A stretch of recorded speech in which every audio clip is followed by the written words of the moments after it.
Fumble through! Fumble through! Fumble through! Fumble through! Fumbling through, fumbling through.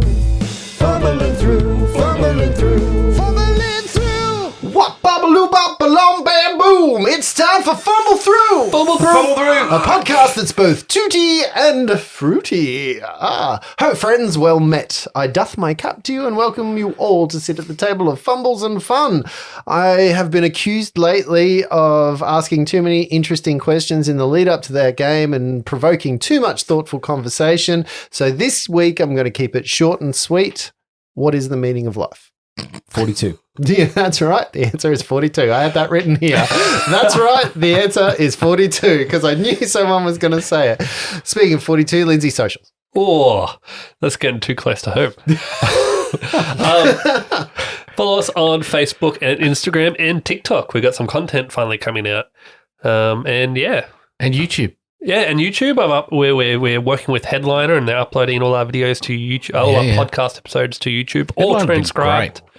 They're really good. Yeah, so not much video there to look at. No, I mean, but you can chuck it on if you've got a YouTube channel. You can chuck it on as you're driving and crash the car or something. I don't know. Tesla drivers. I don't know what you do. What I do like watching is when Justin talks and it peaks. Yeah. Every time. Like what Bubbaloo Bum of this episode will absolutely. Sounds like a post-production problem to me. The audio wave is just like normal and then Justin. The power. I've got another shout out if that's okay. Yeah, go for it. I popped in. No, you got to shout it out. Isn't that what we do? No, it's not literal. Make it peak. It's not literal. Make it peak, Brett. It's been a while since somebody's shouted out when he's popped in. I was on my way to a job interview at Logan and needed to relax on my way there. So I popped into a new store that's opened up called Dorky Desires I think it's about a month and a bit open now. Mm-hmm. And I popped in there and they've got some... Is that a nerd sex shop, Dorky Desires? No. The people that run it, there's two ladies that run it and it's amazing. You walk in there, anime central. Their socials always start with hi anime lovers. Lots of fan service. They've got a room out the back. They've got a D&D games playing all the time. They did, what's that TV show? Playing all the time? No, well, they have regular D&D games there and stream them.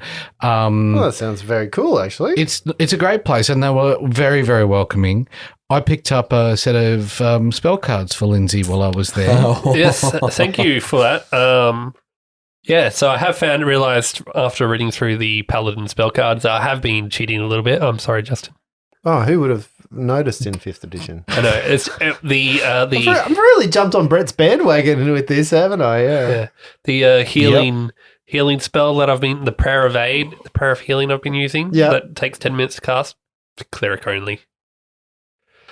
Anyway, Dorky Desires, great shop. If you're around Springwood area, pop in. They've only been open a little while, but they've got some great stuff there and they're doing more and more every time. They've some great anime products. They've got some really cool jackets in the window with cool shit in there. There seems to be a lot of shops popping up in that area. I think there's a really good culture of in that little behind the KFC there, KFC and Hungry Jack's, just in that little set of shops back there. Nice. Yeah.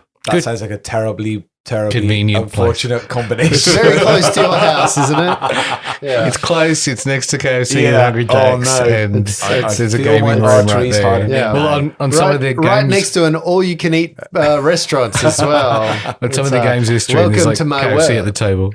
Yeah. I know what's going on. Bring a bucket. Yeah. And there's a McDonald's right there as well. There's, there's everything actually right there. They're good folk. We wish them well and wish them all the luck in more people that can visit them, the better it is. And not to mention certain things, but that is the KFC I visit on the way home when I get the munchies. So, do quite often. So, I shall be a Dorky Desiring with a popcorn chicken go bucket. As a side note, did you mention anything about the noodles, Justin? I have not mentioned anything about the noodles. We're going to do a little thing next at one point where we're going to see who's chili fit and who's not. All right. And did not have any effect. Really? Yeah, it was fine. See, Ken didn't either. Yeah. What noodle? What? There's a particular brand of ramen, Korean ramen. Okay. Did it have a kick? Oh. Okay. Okay. Yeah. So, There is a TikTok that pre-made. yes, there is already a video of Justin sampling said noodles. Although Before and after? there are some rules that I'm going to in place with these. There's no forks. It has to be Oh, chopsticks. that's just. It Alright. has to be chopsticks because that makes the whole thing. I think the more volume you get in with your mouth in one go, slurping, that's even better. it's the slurping and chopsticks, fine. the whole. No forks, no toilet paper. Yes. Oh, you don't need toilet paper. Yeah. Oh, right. Okay. You just have to shake and go. I'd had these noodles quite a while ago, and I was going on about how hot they were, and the Sri Lankan lady in our staff room was like, "Yeah, whatever," and then she went and tried them. You was don't like, know hot "Oh, Quilo." yeah." Yeah. Then she had them, and she was like, "Holy heck!" Yeah, it's great. It's great. So that's going to be from the Fumble fridge, maybe one day. Maybe. Yep. Or the need. Because I figure if we can do some podcasting while eating really these hot, like it is. It's the best when you're it's the editing hot- down people slurping into a microphone. No, but it's the best. The whole point is the hot wing kind of, Okay, hot wing challenge Yeah, the hot kind of wing thing. challenge Okay. and the having to talk and breathing, and And it makes thinking. it worse. Yeah, worse. okay. All right. So it's this point in time we usually go to the Fumble fridge. Oh, the Fumble fridge. So you're not drinking still, Justin, right? I am teetotaling at the moment. Okay, I'm so- on the water. I'm going to taste it, so it's not like the nil by mouth that I getcha, was I getcha. earlier. Oh, Neil, wait, mate. Nil of it. Put it right in my arteries. At least it's not suppository. Put your pants back on. Of nature's sucker. That's So- great, Justin. That's really made me laugh. I Sorry. visited a different bottle shop and had a little look around. And this one caught my eye because of where both Flunt and Nycrin are at the moment in terms of their mental state in the game. This is brewed by Bent Spoke and it's called Bent. It's a straightforward beer. It's a good, better Bent, it says. It's called low carb. And they do this lovely thing on the package where they have drinkability, flavour, and carb/gluten, and then how much in the glass it is. So drinkability is a full glass, flavour is a half glass, carbs is nothing in the glass. It's a 1.2 standard drink beverage, so quite light. Oh, wow. But without you here to drink, Justin, I bought a 6-pack so each of us could have 2 of them. Oh, interesting. Because when he talks about low carb beer, I'm more on board. It's carb forward? It's carb. It's forward. gone.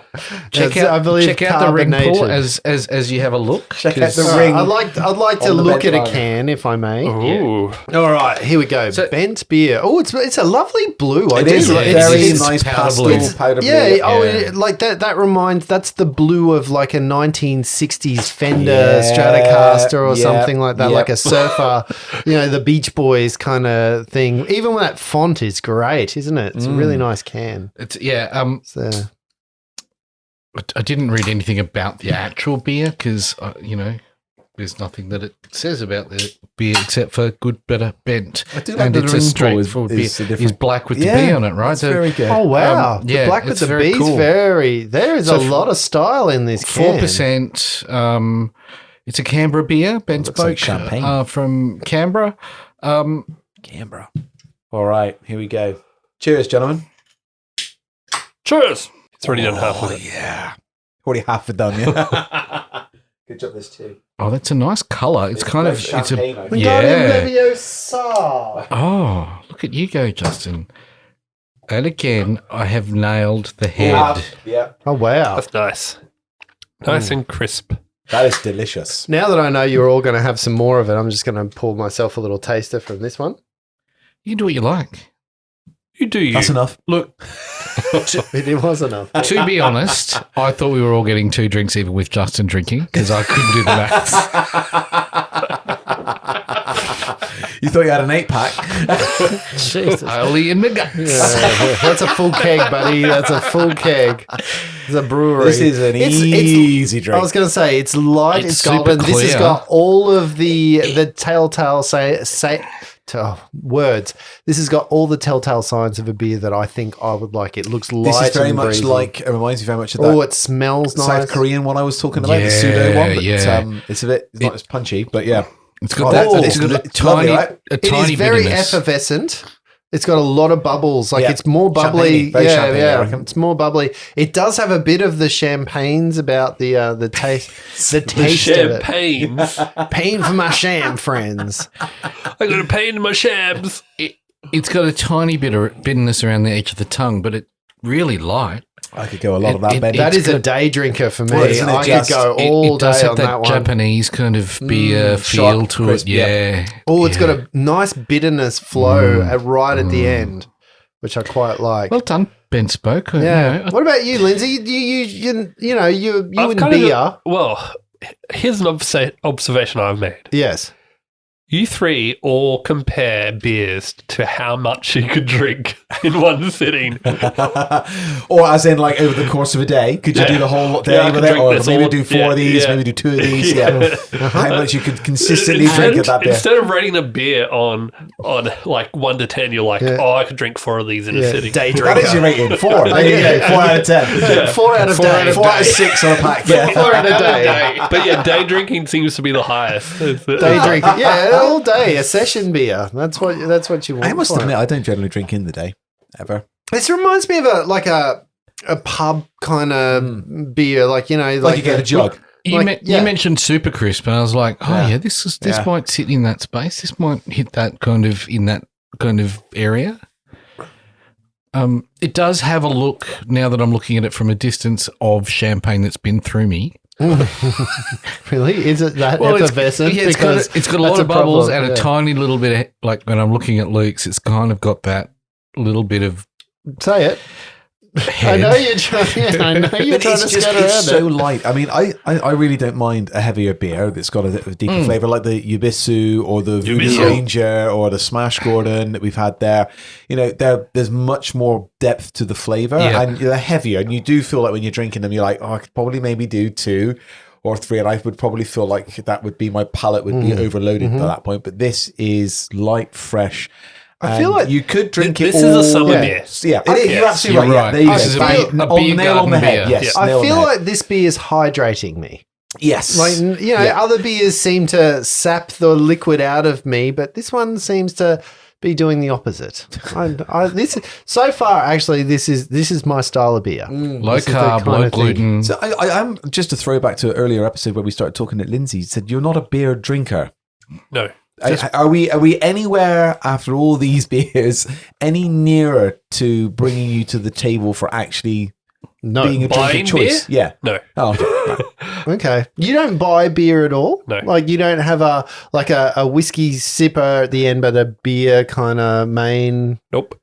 Now, see, I remember Sarah and I were on holiday somewhere. I can't exactly remember where it was. We went to a bar for a couple of drinks because we were with Sarah's parents at the time. And they actually had, this might be no revelation to you guys, on their like drinks menu, they were serving a beer with a whiskey chaser. Oh. It was specifically chosen to match the beer. Wow. Mm. So And? you got it was amazing. So I got my ale and it was a Jameson's of some sorts, just a little single shot in the glass.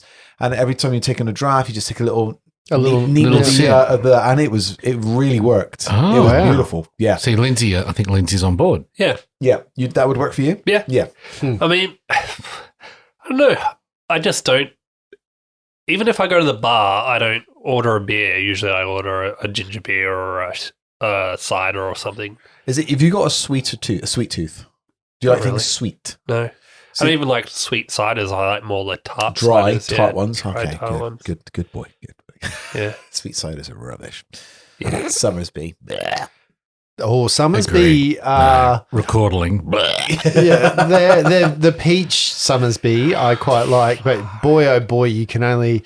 That's not a. I used to think it was a day drinker until I tried it, and then I was like, oh, that's a lot of sugar. Yeah. You get That a is fairy a tongue lot. after Yeah. two. Oh my days. That is. Yeah. I thought one day that'd be great. Jump in the pool, Summersby it up, like what better? And then after like 3, I'm like, no, no. We're done here. Yeah, I'm actually going to get out to pee. Yeah. No, you're right. Dry cider for the win. Justin's never got out the pool to pee before. Never. Never. Yeah. You know, when you know that Someone's got to you've fill been- it up. Yeah, you know when you've been drinking for hours and everyone's been in the pool for that long and drinking, and you're like, I don't remember having a heated pool. Yeah. We're going to need more chlorine. Why is there blue dye coming out from everybody's togs? Well, anyway, this week's dicey question. It's one that actually comes from a discussion, Lindsay, that you and I were having about characters being useless in our other game, which we won't go into that question, but it sparked an idea for the kind of thing that makes a character interesting to play. And for everyone, I think that's slightly different. So everyone seems to want something maybe in the starting phase of a character, but in my experience, that develops into the narrative of the story and it grows and it changes. And what you want when you start a character or you envisage something to be that start of the character is not the same in the mid game or the end game or, you know, as that character interacts. So the question is this: what makes a character fun to play for the long haul? See, we've had this a similar conversation before when I don't think it was in the podcast, but like Luke when we were talking about Reggie, you had your character planned out from 0 to woe, and that baffled me because like I don't plan nothing because I'm like, Sleep strike? the end. What if like your character gets really pissed off because something bad happens to someone in the party and he gets filled with rage and you take a level in barbarian? Oh, well, this is what happened with Reg. Yeah. At the end of the day, was it? Yeah, like as we probably said in He that popped a particular cleric, thing, didn't he? It popped a couple, brawler, cleric, and everything else. But I guess when in that particular instance, I envisaged what I wanted to do with the character wholesale for the duration of that character's lifespan. I didn't necessarily take it much beyond that concept, but I just wanted a halfling monk that was all about tripping and then kicking the crap out of people on the floor. Yeah. Like settling the odds a bit more in his favor. So for you had that in mind and you had to get to that point. Yeah, so I mean, like, and then I looked at the feats and I figured out what would work well and that a direction I wanted to go. Didn't you start with a miniature first, as always? I did start with a miniature first, but no, was it a miniature or was it the concept? I think it was a concept, and then I found a miniature that suited it. It really, and that helped me with the weapon bit with the camera. But then obviously that took me down the pathway of like, this is what we're going to be using it for. But that's the inception part. Like, but what makes it a long-term character that you deeply, like, if you think of a character that you deeply love, that you've played for a fairly long period of time, you're like, that character was so good. What was the thing about it? I guess like, it's more about generating a character that has the capacity to have breadth of purpose within a party. So like, even though I started off and I wanted Reggie to do a thing, which was to be the trip fiend, he was never just going to be that. There was always going to be the breadth of capacity for him to do other things and be other things, obviously because the journey of the character can take you in all kinds of different directions. Whereas say Nikrin, that was a quick design and I just wanted a source for her. I found it very difficult to play that character because I never really thought about too much what I wanted him to be about and everything like that. So in terms of breadth of playing him, we also has become very difficult. We also thought it was going to be a lot very quick shorter. game. Yes, we did. Yes, we Absolutely. did. Part of that is about, like, for Reggie, that was a mechanical choice to get him from 1 to 20. You didn't map out his emotional arc over that. Yes. And I think that's one of the things that I've learnt about this is not, yes, you've got to map out some mechanical choices if you've got feat and, you know, prerequisites for feats and shit and you want to get somewhere. Yeah. You've got to map that a little bit. But you've also got to map the emotional range of your character. And that I've fallen into that trap. I think if I fell into that trap with Maradius, that I went, all right, well, he's a quiet, stony kind of guy. And that's it. And I was like, well, what happens when he gets sad? And what happens when he gets happy? And what is that range of that character? That's what gives the character makes it fun to play. And I haven't been able to find that in Maradius. So I think there's that. I think there's also, don't play them in 5e. But also like obviously we've all played a lot of different characters and there's something quite different I feel for me certainly with the other game that we've played on this podcast, we really went out of our way to create quite a substantial backstory for those characters before we even started the actual game. I don't think I've ever done that with a character to that level of depth, which is what helps kind of sculpt the direction I want to go overall with the character. But obviously still gives the scope to be moving in that space as the experiences happen with that character as it goes.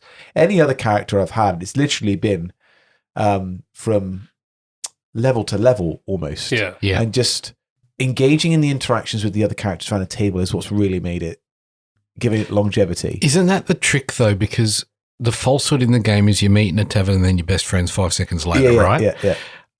In the previous, like when we were playing with Reggie and Flopsy, they had known each other in the past, and we had that we had shaped that history a little bit, that there was some depth there already. I think that was fun. I thought that was engaging. You know, we had to pick up Miles and all of a sudden find there was a meet cute and a moment to bring Miles into that.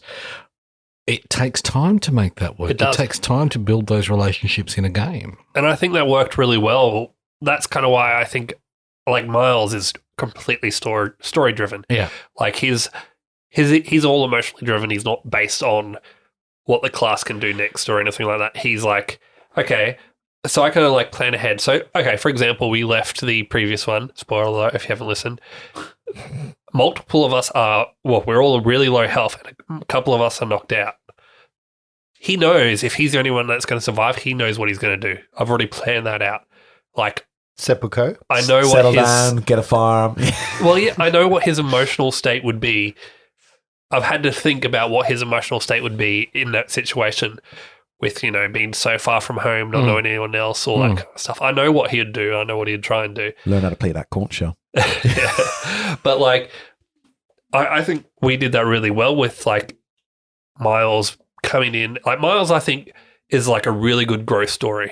And one I haven't seen in a podcast before if you look at that very first episode when he's introduced and he's scared and he's afraid and he's in all these places. What's going on with himself, let alone the world. Yep. And to where he is now, where he's full of bravado and, you know, piss and vinegar and Admiral... Chasing the skirt. Admiral Miles McCarthy, you know. Commodore. Yeah. It's pretty interesting. See, I find something a little bit different. Like, you talked about the idea that Nicron, you created them quick. And in my experience, like, you know, I've played in games with people I know, and I've played in games with strangers that are more episodic and stuff like that. And I sometimes find that the character that I created quick, that I've got very little investiture in, I can get to the table and just fuck around a little bit more. Sense of freedom. There's a sense of freedom, but also there's a sense of this character is totally determined by the surroundings and the events that drive him. So, you know, I remember taking a character, I hadn't thought of anything. I just went, I'm just going to play something, walked to the table, saw the people, went, if I'm going to balance out this group of people, this character needs to be this kind of person. Played that character, it started there and then sort of grew into its own tendrils and became something that I'd revisit with that group of players and some other random players, because it was Pathfinder Society, so extra players. But it created a sense of fun for me, because I didn't know where that character was going until all of a sudden something had dropped and I'm like, oh, that's something I could add as my backstory, or I could put this complication, or I could put this unknown behind a character. And I think there's a sense of freedom to that. Like, you know, you're saying that you're constrained by Nicron not having that. And I'm like, the idea for me is that gives you unlimited freedom, because you're not, you know, you've got to make it work. You've got to go, eventually I've got to stick with the threads that I'm building and make that the reality of it. But at one point, every option is open to you, and it just depends which tendrils you follow.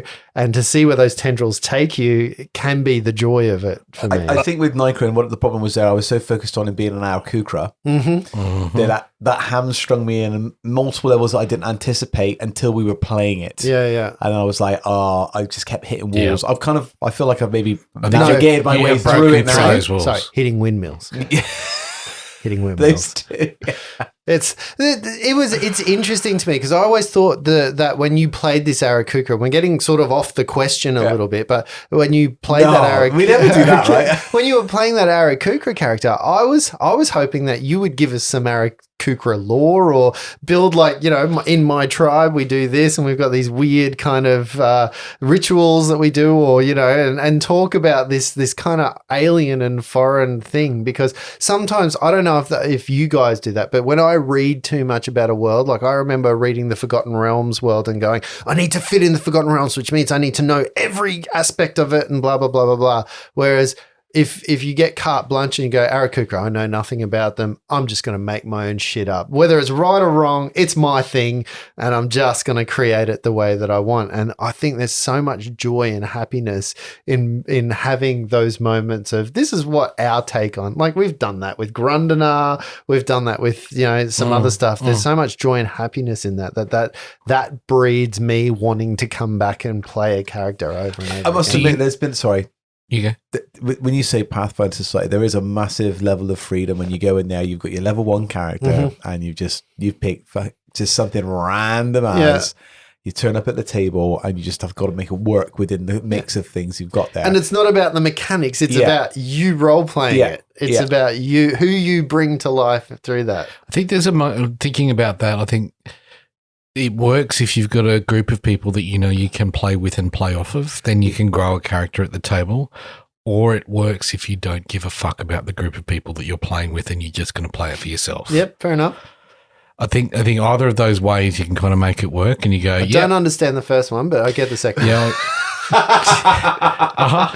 But no, I see that with you and Mike. I've seen it with you and Mike. You play next to each other and play off each other and just grow characters in an instant because you yes and so well.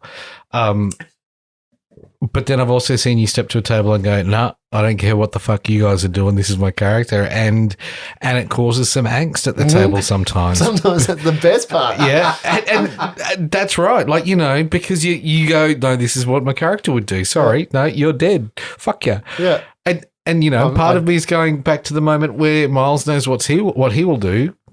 Flopsy also knows that if he can't bring him back to life, I was going to say, he's going to make sure he gets where they're going real quick. Flopsy's a bit of a fuck your character, I'm going to do what I do kind of moment. And we've been stung by that so many times. Well, I've been stung as a GM to go, okay, I'm trying to do it. Oh, okay, well, we're never going to talk this through. We deal with that in character. Like, you were saying before that you think we're getting away from the question. I don't think we are. Like, you're talking about what brings the longevity of a character. Yeah. And I think all these things are important to the longevity of a character, playing off each other, what drives the character. They're all the points that make a character last longer. I guess what I'm trying to say is if you have a character, so I think back to some very pinnacle characters. Like I go back and I think like all my characters kind of have a moment a place in my heart, if you will. Maybe not all of them, but when I go back and think of the characters that I have loved playing, some of them are very different. Some of them are about the interactions with the table. So bullshit. Definitely. All your characters are assholes. Definitely I didn't say they weren't assholes. You play what you know. Yeah. But you are what you eat. But some of them are around, like I remember I created a wizard once, and the whole purpose of the wizard was he came in with a cloak that turned into a tent. And he cherished that because it was the last thing his wife gave him before she died in a raid. So he had traveled across an entire world to get away from whatever life he had, whatever moment, because he couldn't deal with his past, found an adventuring group, found kinship in them. And that was a character that went till 12th level.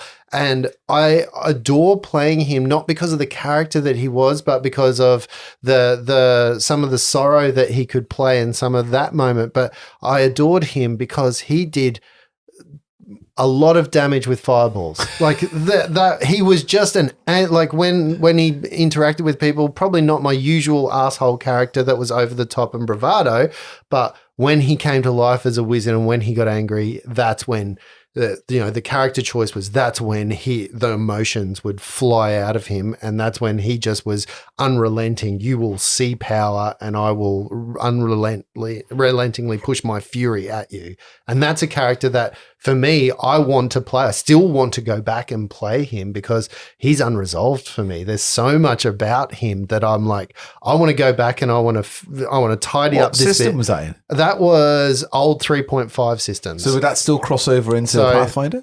Yes and no. So there was some rule sets for that. So it was deep in the Forgotten Realms.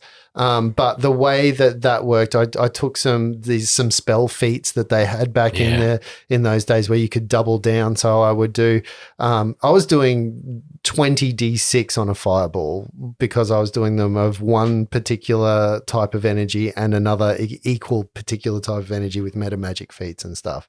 So that was something I'd built and I love the mechanic of, but it wasn't what drove the character. For me, the character was about, this group of people that I was with and him just trying to find resolution in himself, in his soul, because he was so angry at the world about, what drove him. And then I've got another character that I absolutely adore, who's a total cockhead, who is just flippant and lives for himself and is narcissistic and, and loves the world of himself, but so much fun to play. Because you don't care about anything except the role play moment is the fun. Like the combat, whatever. If you guys resolve a character, is it done? I don't think I've never. What do you mean resolve a character? So they either die or you complete get to a point where they're content. Because the thing is, what would be more of an interesting question is have you ever played a campaign to the end? No, but I think we've surely mentioned that's the first measure of whether you've resolved the character. Surely, Look, I think there's some. I don't know that you can. Well, yeah, you could resolve it without completing a campaign. I think. I think I've had some characters that were close to being resolved without the campaign being close to finish. That their objective resolving their adventuring career. Resolving what they wanted to do. Like some of them was find love or rescue all of that shit. I'm brought back to my first ever character, which gave me the joy of this game, I think. And I went, he's got amnesia because I've got no fucking clue how to play this game, and walked in with that as the premise. So I had a kind of carte blanche, clean slate, everything. And then everything was given to me about the choices of that guy around the table, like you were saying, Justin, that you could just respond to the table. It wasn't his backstory feeding him. It was the stories in front of him. It was the moment. It was creating moment after moment after moment that was interesting. Yeah, yeah. And he was great fun, and I'd love to go back and play him because he was evil, but turned so because of a weapon that Is he dead now? No, everyone else is. See, I have. Oh, I'm not. I'm not in that game. I have on my shelf. I have all my characters that I have played. Yeah. With their dice that they use, because I have the dice. So I have the mini on top and the dice underneath, and I have the section of dead characters because they're resolved. So. Yes, they may come back if I somehow play a necromancer or someone gets a wish spell or something like that. And then I have the characters that I have played and either the campaign's ended for whatever reason. And they can always come back but they're coming back as that character where they left off. And I have to work that in. So yeah. And I guess that's the crux of it. Like, do you want to ever play it? Like, there are characters I know I'll never go back to. I wouldn't want to, because that moment in time for them, that's that, like the end of Buffy, of Angel, they're going to Wolfram and Hart. They're doing the last ditch charge. As gutted as I was about the ending of that, they did end that really well. Or Butch Cassidy and the Sundance Kid. They're jumping off the cliff. That's it. There's no resolution that can be had. The adventure continues. It's just not your adventure to be with them for that moment, So whatever happens there. But there are definitely characters that I would, in a heartbeat, if you were like, we're going back there, I'm like, yes, I'm down to clown. Yeah. Like I have got one character I've played twice, I think, and that's Bracksmith, the blacksmith. And he's just like a little character we made for like a one shot, and he's come back for a couple of other ones. And he's still the fighter, and he's just slightly better at blacksmithing. And I think one of the things, back to the question, because that's my job. One of the things that makes it more interesting to play a character is a really strong meta objective. That for me, if you're really clear about what the long-term goal for the character is, then you can play the short-term outcomes to get yourself there. But if, and I think, again, Moradius, I struggle with Moradius because his big goal, I thought, which was a good one, was he wants to fight things that will give him more and more challenges physically as he goes. But the more he does that it depends on what he encounters. He doesn't really have the agency to go and seek that stuff out. And, face a dragon, you go, well, what if that outcome isn't as rewarding as you hoped it was? And he's kind of got to come to terms with that, I think he's and find another way forward. From my understanding of the story, and I'm in it, so I might be totally wrong, but I feel like Moradius has found his new place, which is peace, but he feels like he wants to avenge the Bloomer character. He's really turned into a metamorphic rock. Well, I think he's an there was a moment with Logan's. Agnoramus. There was a moment at Falcon's Hollow. It's a conglomeration of all the things. This is what he wants to do. Yeah, look, I think there's a bit of that. I think there's also a bit of him going. He walked in going selfishly a little bit. I want to find the things that will test me. And then all of a sudden he realised the things that will test him is the people around him and taking care of them. And you've got to keep those people safe, So I think there's a bit of that how do you as a soldier keep the people do that job? So here's the follow-up part of that question, because I guess it's the character when you have the inception of it and the character into its resolution or its playing. Because there are so many times where I envisage a character and I think about it and I'm like, this is the character and this is what they're going to be, and then blah, blah, blah, blah, blah. And I have parts of it worked out, and then I get to the table and it changes entirely. I'm like, I can't do that. I'm not doing that. That doesn't work. This doesn't work. This doesn't fit into the story arc. This doesn't happen. And how many times have you got to a character and you've gone, I think this character is going to be blah, and it turns out to be wah.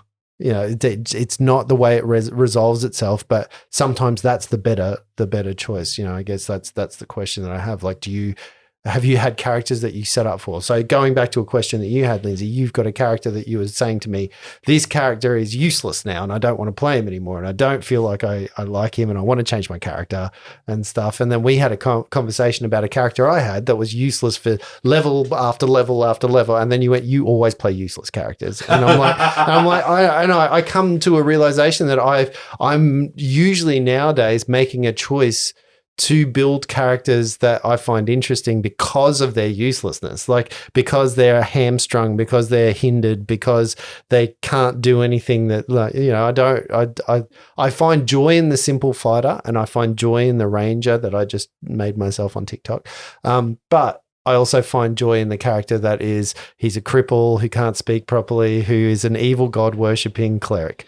All of those things, I now have to figure that out. Well, I actually love that kind of stuff too. The reason that specific character came about and the fact I got over that character was he was useless except for a very few particular sets of skills, which was reading, different languages, and magic. Was he Liam Neeson? Yes, he was. But the way we were playing that campaign, those skills were just hand-waved. Mm-hmm. Yeah. So the spell slots I had used for those spells were now useless, and I could have gone a combat spells and actually been able to do something in the campaign rather than just firing a crossbow every second turn, because one turn to reload. Mm. And that was it. That was more that the way any other campaign I think would have been fine, but that we hand-waved certain skills that he would have had to use a spell slot for, which we would never have been able to do. But because the DM thought no one would have those spells, it was. I find that this is why I thought so much about this question, because there's so much of that in the character that I played. So my character that I played was a priest of Gond. Gond is the character of artifice, of building, of character. So his worship was at the forge creating magical weapons. We didn't see a magical weapon till my character was at a level to be able to build them. He got cursed to be negative at everything he could possibly do. And the only way he could uncurse himself was to get to a level to uncurse himself because he was the highest ranking priest Yeah. in the lands, right? So everything about him was broken. There was nothing he could do in the game. Like everything, he was supposed to be the guy that was going to make the magic armor and the magic weapons because the GM wasn't giving us any. So I was going to make them all and blah, blah, blah. And then I pushed open a tomb, cursed myself, and lived with that curse from, I think, level 2 to somewhere around level 7 or 6 or 7. You kept him alive.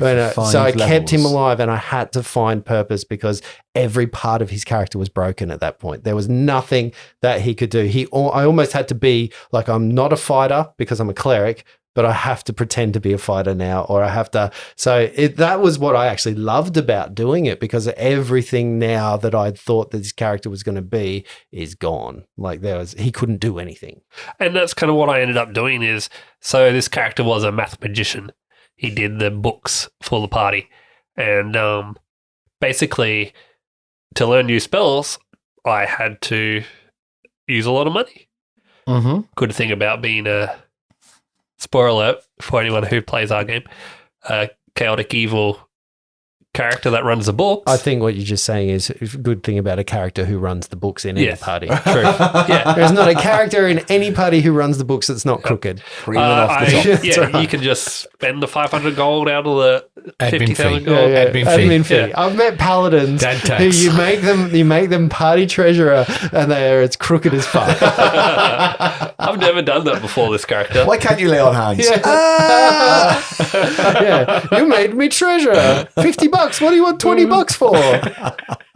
But yeah, so yeah, you're right. You do have to just go with it, I think. Yeah, it's very. I don't know. It's something I thought of since we had that conversation. You know, Well, I have totally come around with that character now, and I've actually enjoyed playing him. And he's also at the moment gross. cursed. You did what to him? I'll come around on him. He's cursed as well. If you remember correctly, he now has a 50% chance to take an action. Yeah. Taking what? I recall early on when we set out to record a podcast, one of the things we promised was never to talk about our old characters. all I'm saying, I think, as I'm hearing Justin's And it's me mimicry too. going, I once had this thought. There's one time in my game, and then we rolled a d20, and then I rolled an 18, and then I rolled a 9. And that is one of my pet hates too. So apologies to everybody who's turned off. Oh, I know you're not listening now. Love you back. Thank you for those that have stuck with us. I love listening to people talk about old characters, though. Well, we didn't It's talk got to be about the right kind of it's conversation, moments. right? Yeah. It's But the then- moments. I know We exactly- faced the dragon. I know exactly what you were talking about when we used to Yeah. go to the Pathfinder Society stuff, and Yeah. you'd have people talking about previous games just as you're warming up for your game, and you're just like, Remember that you're time where killing we the mood. played some Yeah, blah, blah, you're blah? just killing the mood. Yeah. And I rolled a 20 and I got a 3. Yeah. It was so... There's one time being, but I've always been fascinated when people describe characters to me. That part never is the one that I go, oh, tell me more about your character. It's when they're like, well, at level 20, we went into a dragon's den, and then we searched the dragon. The dragon wasn't there, but then the dragon turned up. What's great about listening to people talk about the character designs like that is you sit there, well, I certainly do, and I'm like, I never even thought to play the game that way, or play that class that way, or that race that way. Just really insightful on how diverse the game can actually be. Yeah, and how creative humans are. Yeah, even within a relatively diverse rule set, just how exponentially diverse it can actually be. Yeah. Well, literally Miles, right? And his whole being a witch came from the fact that I wanted him to be Overpowered. an outcast from society. Yeah. And I wanted him to kind of like control nature a bit. Like his farm always flourished and no one knowed why. And the only way I could do that without him being a druid, because I didn't really like the idea of him shape-shifting and stuff, was a witch, because I wanted him to have that baggage of like his power is unknown to him.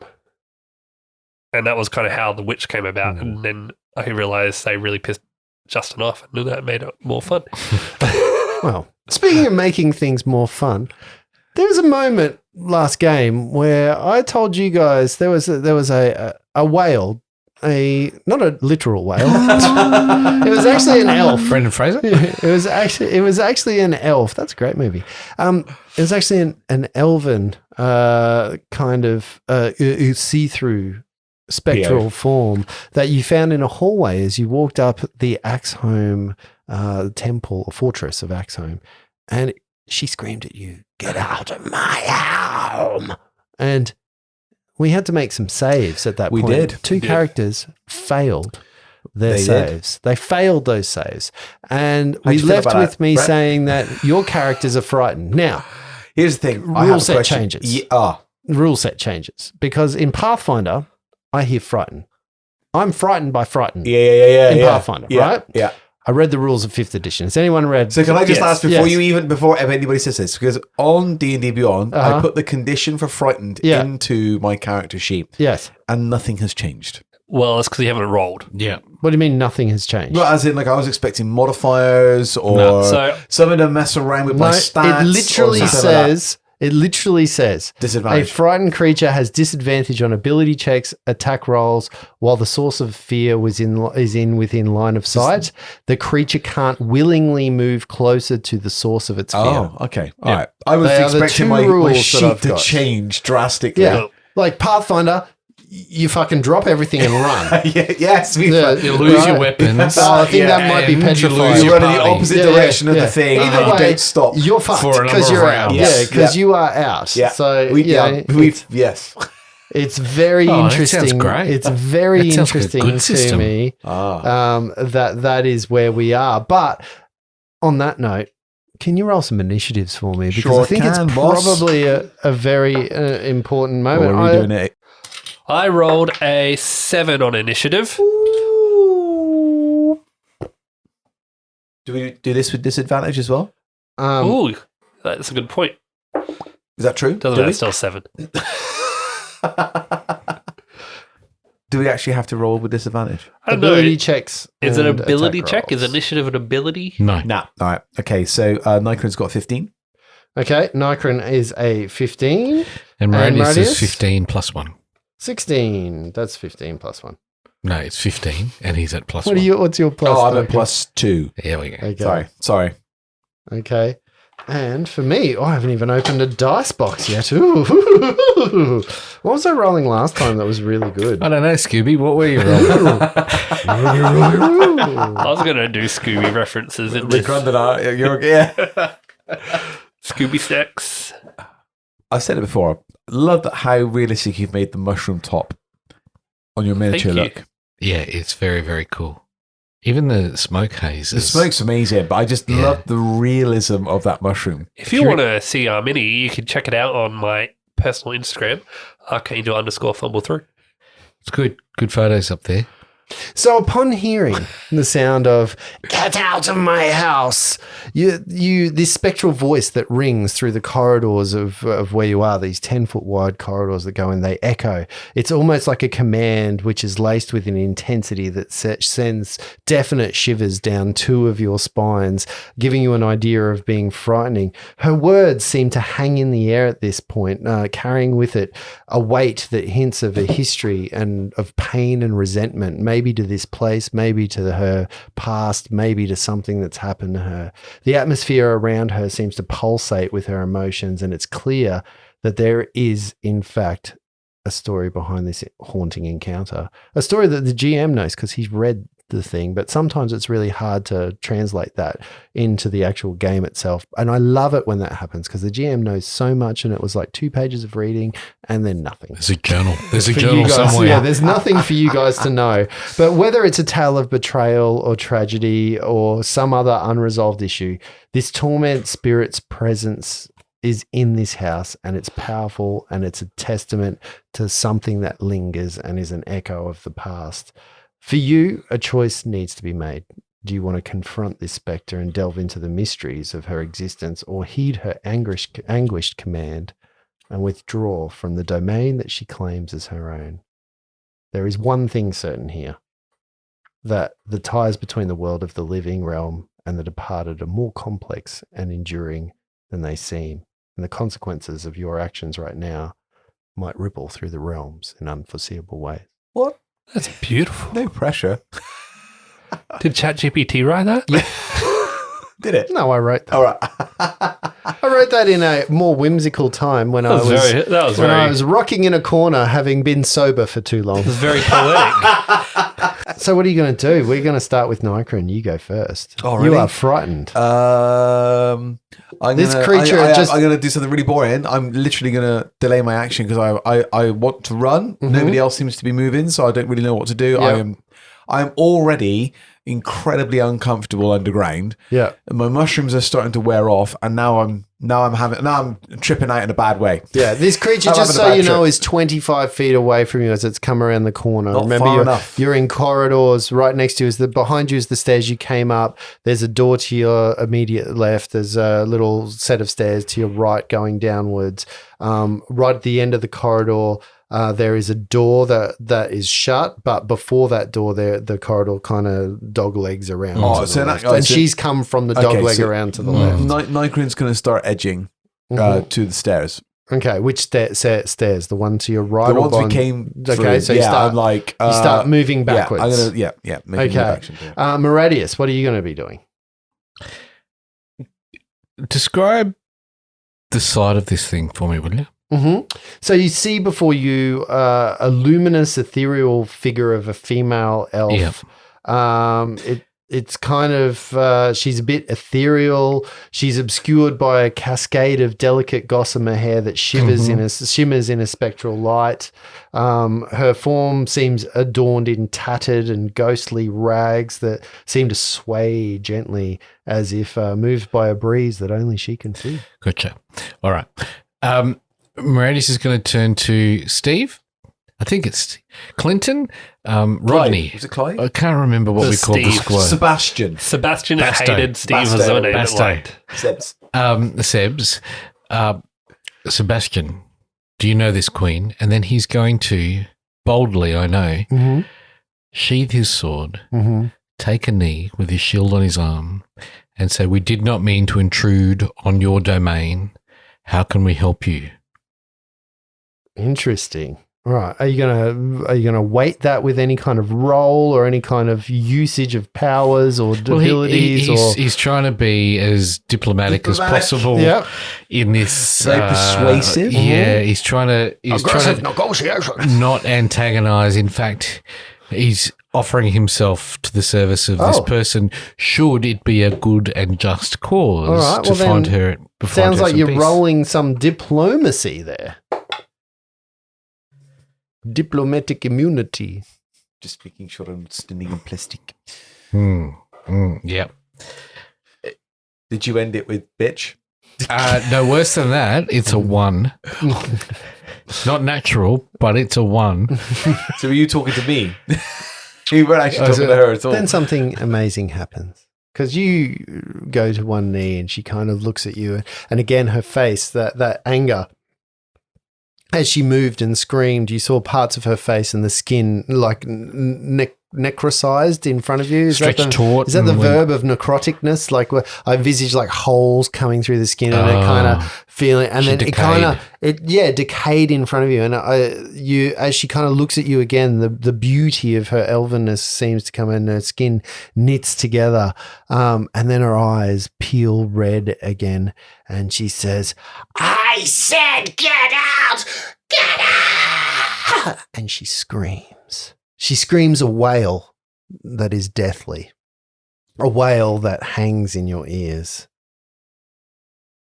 Make for me right now a Constitution saving throw. And this one we're going to have to do with and disadvantage. know that this is going to be important. Constitution, do you say? All three of us. Constitution, all three of you. Gosh. I rolled the same twice. Oh dear. What did you get, Brett? Maradius rolled 17 on that save. Good on Okay. you, fella. And what did you get, On Nico? both occasions, I rolled Oh, exactly. just stop before you do anything. Roll the dice again. I did. I rolled it No, twice. roll the dice. Hold this one because that's your answer to this. Roll the dice again. I forgot to get you to do something. Right. Turn that into a wisdom save for me. Okay. What is it? 11. You're still frightened. Good. Now, Okay. what was your answer from before? So I rolled. I forgot to get you. Had a That's all chance good. at the end of your That's all turn good. not to be Good. That's frightened. fine. I rolled a, what was this, Constitution, did you say? Yeah, this is the Constitution. So I rolled a 5 on both times, which means I got a grand total of 7. Oh. And for you, Flunt? 15. A 15 with the disadvantage there? I said I wanted to do a new character. Okay. There's a spare beer there if you need it. You did I jinx don't like yourself. that Justin's pulling out D10s here. Oh, no, hang on. You and those bloody coins. Moradius. You take 13 points of psychic damage. No. Flunt. You take 11 points Oh, what am I of psychic damage. And for you, my friend Nikron, I don't even have to roll. On a failure, a creature drops to 0 hit points. Oh, Holy fuck. That is savage. Well, at least you don't run away. Nikron Like, silver linings. So I'm on to death saves. just drops straight in front of you. Hears it, the ringing of the scream. It's the force of anger, of anguish, of horror, all pushed through one wail that resonates through your entire core. What are you going to do, Flunt? Thanks. Man, I'm going to cast, being that, I have this handy new paladin spell deck and I realized I had a wrong level 2 spell, I'm going to cast one of my new level 2 spells, or my only level 2 spell, which is Aid. So I'm going to target me, Moradius, and the unconscious Nikron. And we all get 5 hit points. And we increase our total maximum hit points by 5. Oh, that's nice. I'll take that. So he takes a big puff of his pipe and the smoke kind of like envelops us and breathe deeply and Nice. Feel better. Nice. And just make a wisdom save with disadvantage, please.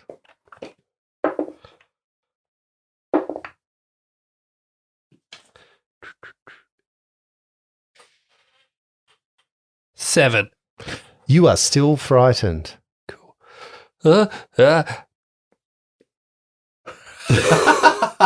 Moving to the top of the round. I believe that's going to be you now, Moradius. Moradius will again implore. She hasn't really hurt anyone. But he knows. That was a lot of damage that she put out. Every part of that She just screams wailed. at She you. just wailed. She told you to get out as well. Get she out. continued to say, "Get out of my Yep. house." I would have tried to help, but, I'm I know. too scared to talk. Yep. Moradius will implore her once more. We are here to help. We are not here to harm. Something horrible has befallen you. How can we help you? We will leave if there's no way to help. But how can we help you? Please. Please. That's what he says. You want to diplomatize that again? Is that a useful thing to do? It depends what you're doing. Well, he's trying- Are you trying to he's- intimidate her? Are you trying No. to diplomatize? What? This is your call. He You is tell me trying- what you are doing he in is- your arsenal. He is assuming she is a queen here. Yeah. This is her place, and she is an elven queen somehow in this dwarven space. He has no understanding of how that can happen, but he's taking it at face value and going, well, if I can help this being, then I can put her to rest. She can find some rest. We've encountered some beings that have not been rested before, and he doesn't want to do that again. So he's now going, if we can help you, everyone is better off. Otherwise, we're going to back out of here. And he will do that as imploringly as possible with a 17 on his roll. Mm-hmm. Good job. Good roll. Now it works to her, as your initiative has now changed, depending on if you are up or down. We just Either- got 5 hit points. Yeah, either way, it has to be now. His initiative moves right. to when he got the hit points. Gotcha. So it does not move. I hear you. That's why if you're Yeah, looking at yeah. me like that. She, again, fades. The anger seems to not be that, like it doesn't seem to dissipate. But what she does is she moves straight up to Flunt. Duplicitous dwarf, you will not be trusted. and she touches you. She reaches out just to touch you. I will kill all of your kind! Uh-oh. That is a 13 to touch you. Oh, there's no such thing as touch attack Yeah. here, is there? There's Just such- an attack. Is there touch? No, there's no such thing Just as, an attack, right? as far as I'm aware. It's a Forgotten all about that rule. It's a spell attack. Do we have to look that up, maybe? A spell attack's just the same. Just the same as an attack. It's got to be But the armor class. It provokes attack of opportunity. It didn't roll an attack roll. Did it? It did. Yes. Correct. Flunt.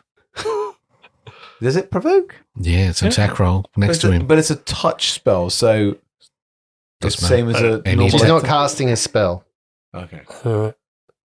Well, then it doesn't work, Lindsay. What are you talking about? 13 does not hit. A 13 does not hit, and she continues her movement straight through a wall. So she just moves straight. So imagine you guys are standing there with the stairs behind you, and immediately to your left there was a door. She just goes straight through that left-hand wall. Just poof. So she attempts to touch you, saying that, and just poof, straight through the wall. Seems like she didn't like you, Flunt. No, man. I don't know what I've ever done to her, but, you know. Anybody know? Nycrin, why are you lying down? Hang on, are we still in reins? Mm-hmm. It's your go. Yeah. Okay. So, having not worried Well, too actually, much who's about- got the better of the of your dexterities? 2. Dex Yeah, well, your initiative modifies +2? Yeah. plus 2. So, You well, go let's first if you want. let's say Flunt goes first because he's the one that got you up. Okay. So it's his action. Man, I don't know. But Your Majesty, elf lady, I'm sorry. I don't know why you have issues with me. Would you like to come out here? We can talk about it. I mean you no harm unless you want to kill me, and then I probably do. Oh wait, disadvantage. 5 hmm on my diplomacy. Okay, so you call after through the wall. Yeah, I have to try and Mm-hmm. that's my paladin thing. Mm-hmm. Just make a wisdom save for me, please. With 10. no disadvantage, by the way. Woo. Oh. Yeah, that was 10. Okay, you are still frightened. Nycrin, Do I need to take the frightened thing again? only at the end of your turn. Okay. So, Nycren was already pretty highly strung. Now he's frightened, and then he's also been put down, and then been essentially resurrected. So he is just going to, on a 12, just fire a firebolt to the wall where she passed through. Mm-hmm. He So you is scorch the fire, the wall. absolutely freaking out now. Mm-hmm. Yeah, Okay. scorch the wall. Yeah, Okay, trying to and stick just make a save With versus disadvantage? frightened. No disadvantage. Okay, I'm still frightened. Okay, so you remain to be frightened. Why are you lying down, Nycrin? Because I'm terrified. Okay. He said that very calmly for someone who was Oh, terrified. sorry, was that in character? Oh, because I'm terrified. Right. Uh, Right. Wait, anybody have any information about what that was? Who that was? Nope. She called me duplicitous mhm. or something. Are we still in range? And I believe you did already make a religion check after seeing her. Yeah. I don't remember. Well, let's see. Make some religion checks to see if Are you we can still in identify range? what creature this is. With disadvantage? Uh, Because I'm frightened. well, you're It's an still ability check. frightened. It's an ability check. I don't It's care. an Can I ability cast check or another an attack fire- action. I rolled the I'm gonna same cast a thing. firebolt to the area she appeared. There. So 16. just make this check for me. A religion check. 16 religion. A 16 religion. What'd you get? 14. 14. And for you, Nycrin? With disadvantage. Or not? Actually, we did. It was a Wraith. I just remembered. You didn't. What note says. 8 on the religion You check. had a guess at what you thought it might An be. 8. And I was wrong. You believe after hearing the wail of this creature that it might be a banshee. Oh, shit. Okay. I was right then. Yeah, you called it out of character last game. But and this game specifically has some very specific things that it does. Banshee, they're awful.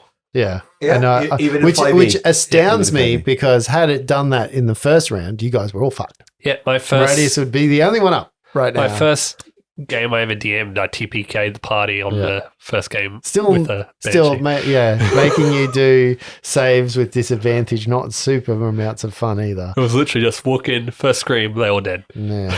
All right. So what are you going to do, guys? That brings you to the end. You're still frightened? Yes. Yes. So that brings us to Maradius. Like we're still in rounds here. So Come, what do you gather what do you- round. Be protected at my back in case she comes back.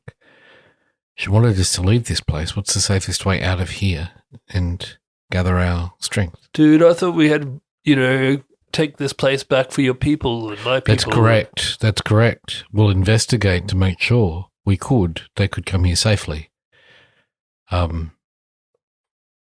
don't know what that is or how that works.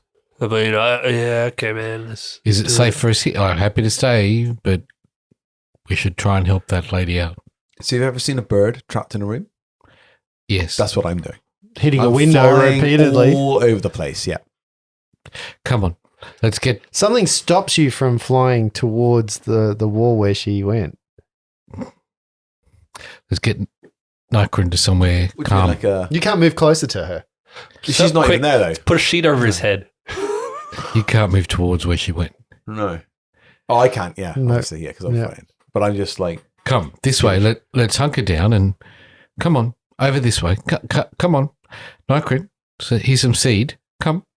I'm not. I'm all over the place. Uh-huh. Like the mushrooms have worn off. Uh huh. I'm just. We're also still around, so Okay. lead the way.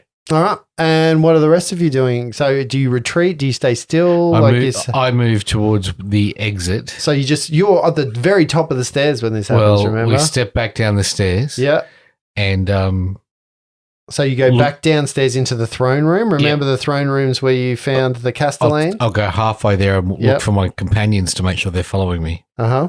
All right. And what are the two of you doing as well, you can't move towards her, so unless you want to Are you moving towards her? Do in something- the direction towards her? Is he- No. no. So He's moving away. I'll see. Having felt the not being able to move that way, Yeah. I'll just dart down where you've gone. Then Mm-hmm.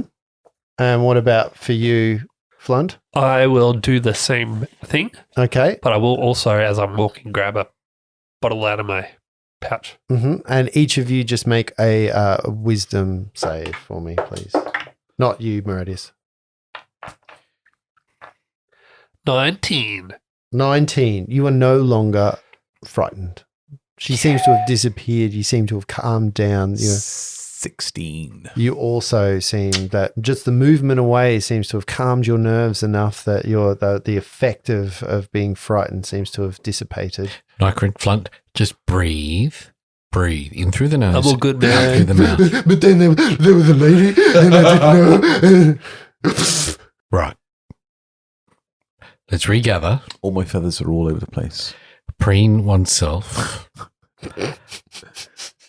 It's all good, man. Put yourself together. Preen oneself. Let's regather our wits and regather yep. our composure because we have to go up there and find out what's going on. No, we don't. Look at my eyes.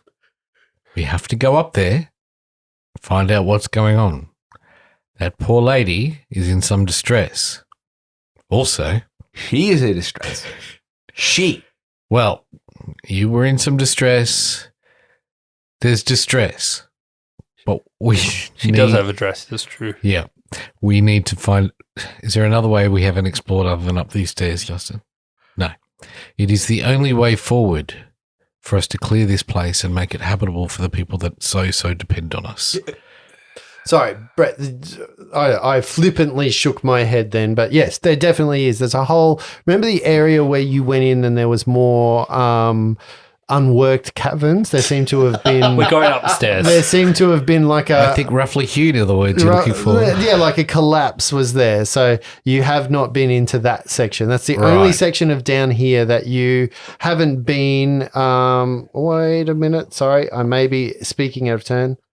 Moradius is going to see if there's a body that he could find and lay to rest. Maybe there's something there. There is Needs to know also more. from the throne room. There's also a set of double doors you haven't been through as well that are on the Shall we explore those double doors, the west. gentlemen?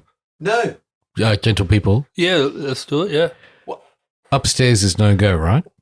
Yes, absolutely. So these double doors aren't Oh, upstairs. these double doors. These ones. Right. You know the throne in that room? Yeah, Double doors. sure. Remember there was that scholarly guy that attacked us? Look, you're coming down. It's normal to be a bit tweaky. Do you say beaky? I did. That's racist. Why are you drinking so much water? Really hungry. Has anyone got a nut bar? Come on, let's go see if they're through the double doors here. There's a safe place to.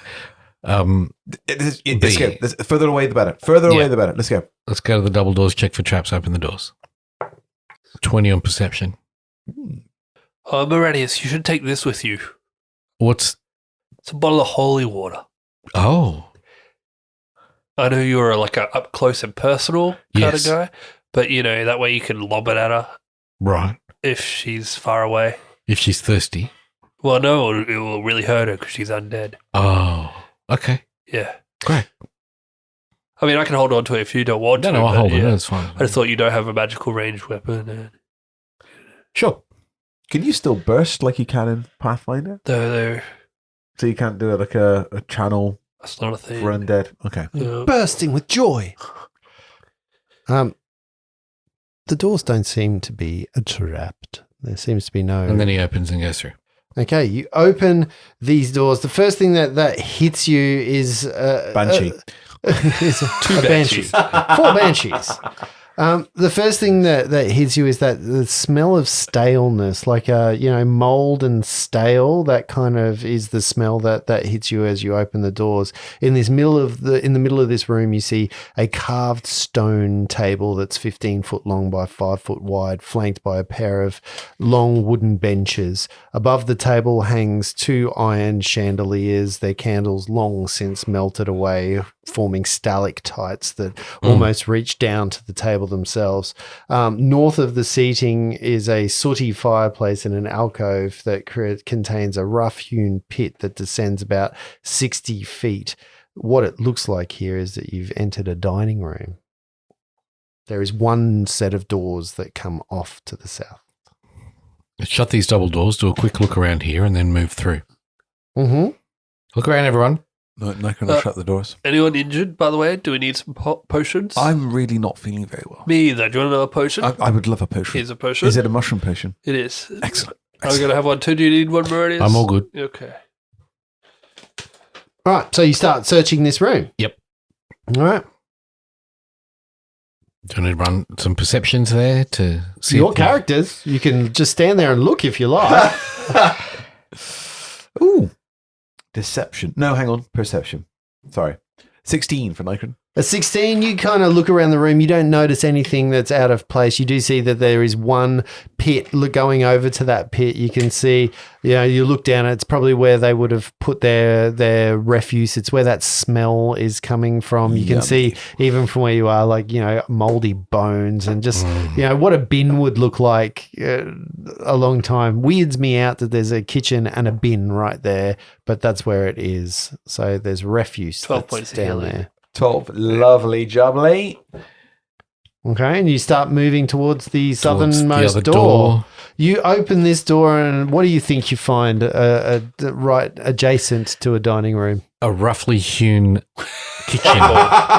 It is indeed a dwarven kitchen, which includes But is it roughly hewn? dishware, Is the real thing we're interested utensils, in. no, drinking mugs. You can see a stone sink, which is indeed equipped with a faucet, which you can turn on. What? Running water? Running water. If I had more spell slots, I could make more.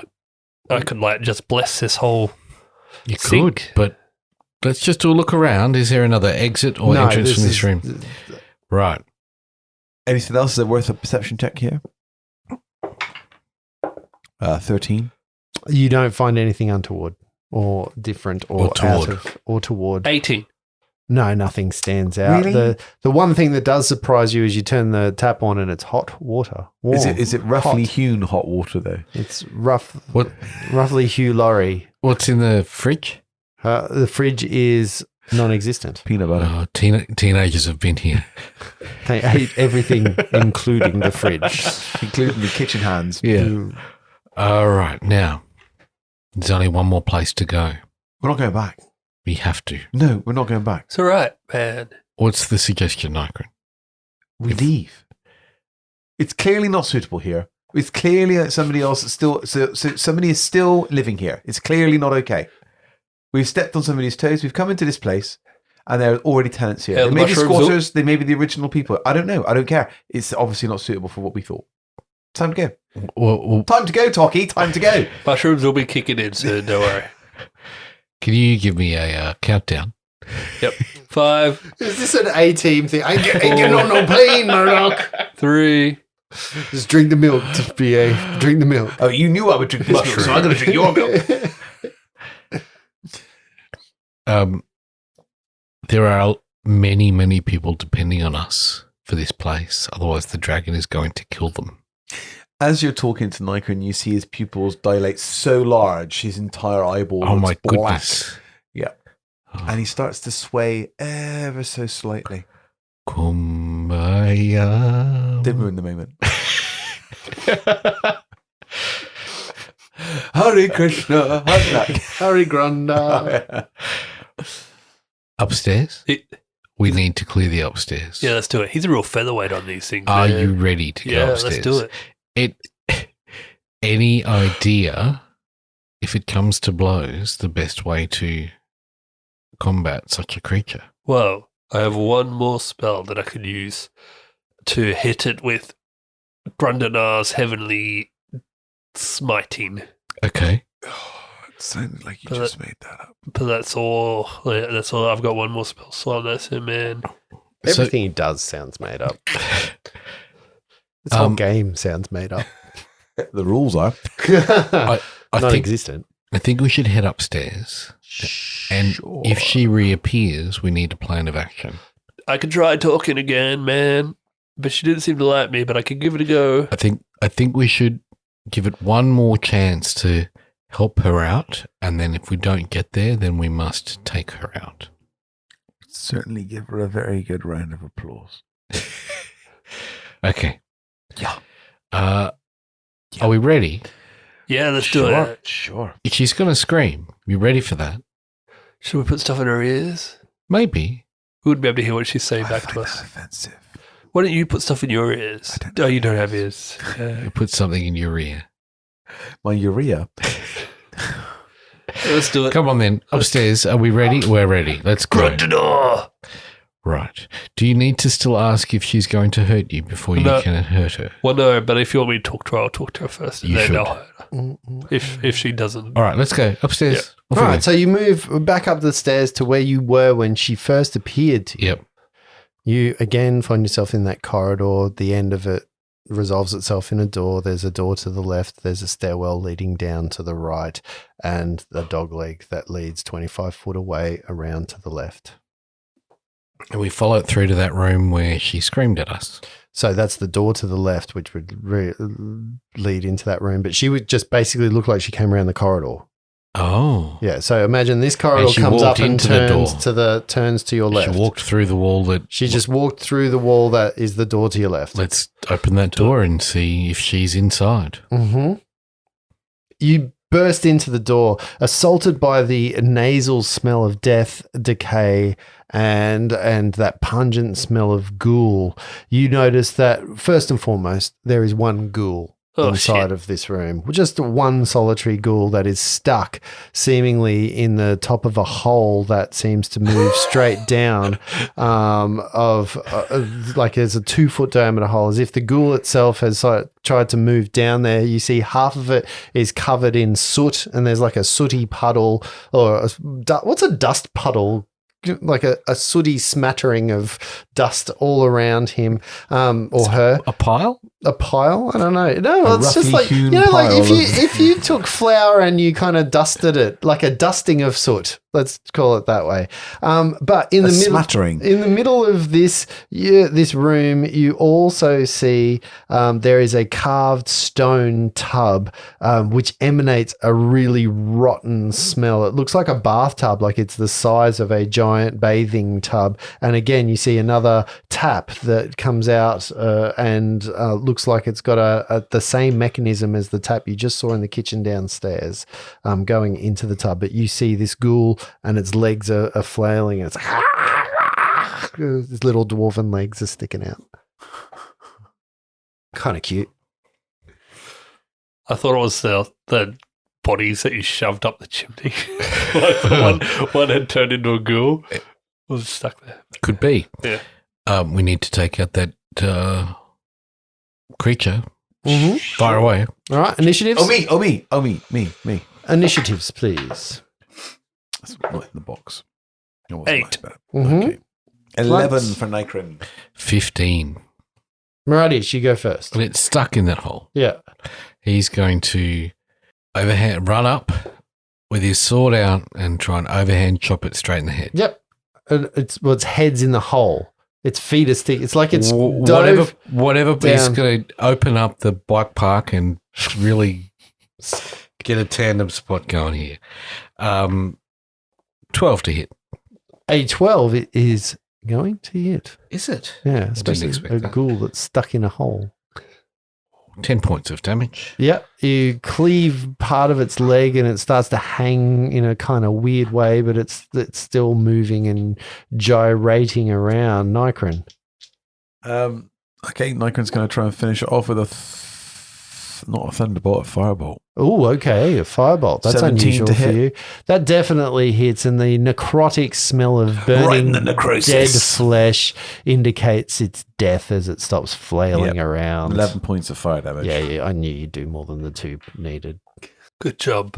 Yeah, and its legs stand still out of the hole, but it's kind of it's just sitting there in the hole. From in this room, it gives you pause now to have a look out. There is a door as you've walked in. There's a door immediately to your right. You think that would connect to the dog leg of the corridor. Oh, yeah. So the corridor she was walking along. Yeah. This might be the door that connects to that. And let's check the bathtub. Mm-hmm. It smells. Put a rag around your face before you get there. And Meradius will tie a rag around his mouth, wet it with some water and Sorry, where are we looking at? We're looking around the roughly hewn dog leg. bathtub. Okay. Roughly hewn bathtub. The bathtub is filled with chewed and gnawed bones, and the essentially it's where the ghouls you think may have taken their feasts and then discarded all of the wastes for it. So Yummy. you see dwarven skulls, It's dwarven like no fingers. soup I've ever seen. Yeah. So there is a grisly sight definitely inside of here. And then we'll move through the room, do a quick look. Perception check, please. No good from Radius. My friends. Hello. Yes. Maybe have a look around the room. But Lindsay's left the room. That's about it. That's just the roll for a high Arakukra, right? I rolled a 1 on my perception. You find nothing I'm looking at my of feet. note. Yeah. They're pretty feet. You start moving around the room. You don't find anything of note. Again, it's pretty gruesome in here. You get an Yeah. idea, just even the smell from where the underlying center underneath the ghouls is maybe smoke and soot. Maybe this is how those ghouls fled down into the chimney, and that's why this guy is indeed stuck, because he couldn't get back down there after someone stacked a whole heap of ghouls in the chimney hole. Yep. And couldn't let them down. So you've got 2 exits, the one that you came in and the one that you think might lead to the corridor. We're going through the corridor door. Sure. Okay, you move to the corridor door and Corridor door. you open it up. Corridor. Again, Corridor. indeed, there is a corridor here that stretches to your left and to your right. To your left, it goes on for A while. We'll go the way we did not come.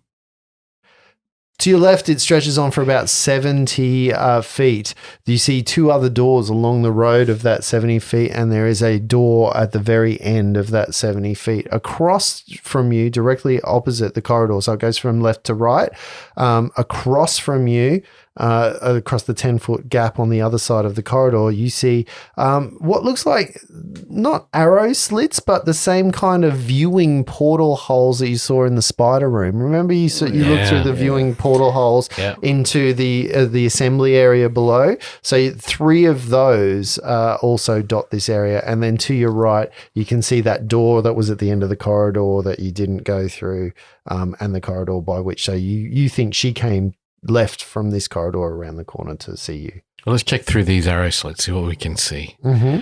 I hate to leave a room behind us that we haven't explored. There could be something in there that comes up on our back. Should we check the arrow slits first? Yep. So you look across to the arrow slits, straight into that same 4-pillared room that is the marshalling area of where you think the dwarves, and you can see from there the opening portcullis and the oil, where the oil gets done. Just want to check that room back there on the right that we never went through. Is that right? Yeah, the one that was on the end of the corridor. Yeah. Yes. So you move up to that one and you open the door. Check for traps. Open the door. Yeah.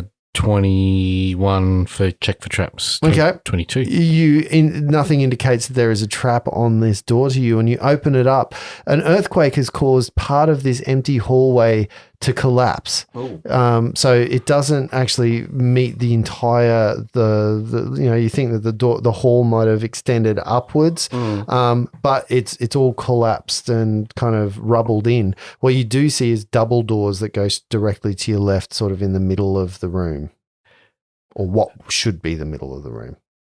I'm so confused on where we're at, but what I do The know thing is there's been a lot of roughly hewn, dog leg, and double doors. Rubble. This is the thing. Let's go through these double doors. Let's go. Okay, you open the double doors onto a balcony. This is the A balcony in the that viewing room. overlooks a large viewing room of an antechamber. Even now, you kind of get the idea. At some point, when you guys came down the chimney, you went through the spider room. There is a corridor that went on the opposite side of the room that you came in, all the way down past where you are now, all the way down to these rooms, but there was a cave-in that has blocked that. So that was the little corridor that came off there. So a cave-in has blocked this corridor that extends the entire side of this place. But it would have linked where the spiders were all the way down to here, where the 3 rooms, one of which is the bathroom. So the only places you haven't done up here, there's a room at the end. There's 2 other doors on that corridor. That you haven't done, and there is back where you started. There's a small set of stairs going downward. Yep, we're going to do the 2 doors in the corridor. First one first, second one second. Okay, you move up to the first corridor. The first one. The first door in the corridor. It's the very middle of the corridor. It seems to be a door that seems to have a bit of gravitas. It seems to have a little bit of adornment to it. It seems like somebody who would reside in here might have an honored place. Certainly not the king's chambers, maybe, but an honored guest might be here, or a guest's quarters. And you open the door. Guest suites. Inside, you can see the furnishings have decayed with age and are covered with dust and cobwebs. But what you do see is a creature, gossamer, elf, spirited, sitting on the bed, head in hands, almost weeping. She looks back up at you. Immediately, her elven features change into rage. You see necrosis take over as she decays again, and she screams at you, "Get out!" My lady. Initiatives. Yeah.